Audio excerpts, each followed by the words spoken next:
L'emergència sanitària global generada pel Covid-19 està perjudicant de ple a l'economia.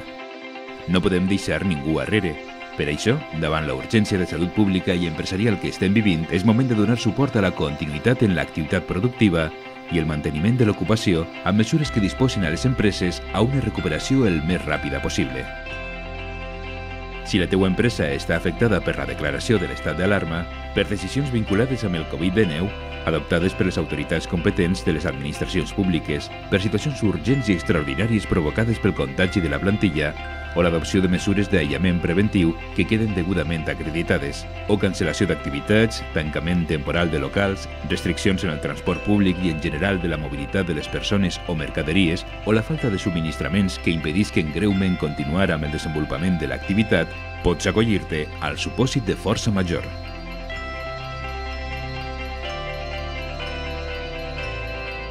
Si la teua empresa ha patit una reducció d'activitat per força major, es pot adoptar dos tipus de mesures.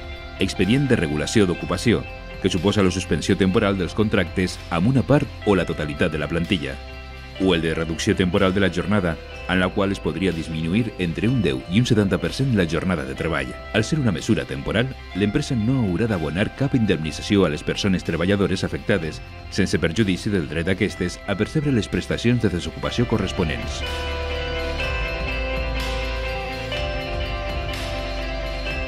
Encara que no existeix un període mínim ni màxim establit per llei, és una mesura de caràcter temporal, pel que l'abast s'ha de vincular a la situació conjuntural que es pretenga superar.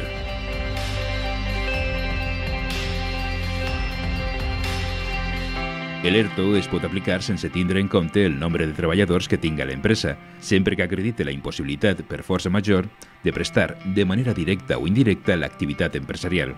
La declaració de l'estat d'alarma inclou en aquest suposat totes les activitats, exceptuant els establiments comercials detallistes d'alimentació, begudes, productes i béns de primera necessitat, establiments farmacèutics, metges, òptiques i productes ortopèdics, productes higiènics, premsa i papereria, combustible per a l'automoció, estancs, equips tecnològics i de telecomunicacions, comerç per internet, telefònic o correspondència i tintoreries.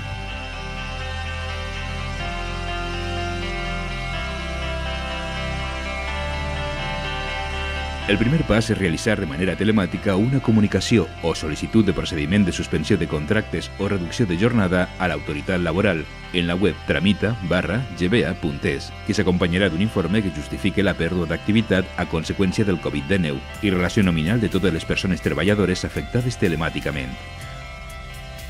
Després caldrà informar els treballadors o als representants sindicals. Únicament en aquells supòsits en què l'autoritat laboral ho consideri necessari, se sol·licitarà informe previ a la Inspecció de Treball i Seguretat Social. En 5 dies des de la presentació de la sol·licitud, l'autoritat laboral en la Comunitat Valenciana verificarà l'existència de força major, com a causa motivadora de la suspensió dels contractes o de la reducció de jornada sol·licitada, i dictarà la resolució. Per últim, tan sols restarà donar trasllat a les persones treballadores de les mesures de suspensió dels contractes o reducció de jornada adoptada. Aquestes mesures faran efecte des de la data del fet causant de força major.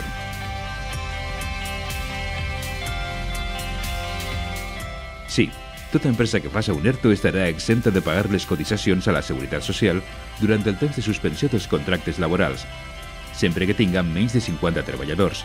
Si l'empresa comptara amb 50 persones treballadores o més, l'exoneració de l'obligació de cotitzar serà del 75% de l'aportació empresarial.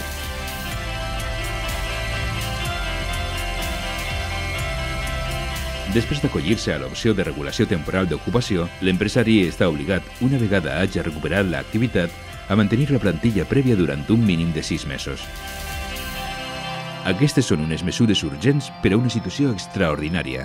Ara és més important que mai protegir i apostar per les empreses, perquè aquest virus el parem units. Entre tots ho aconseguirem.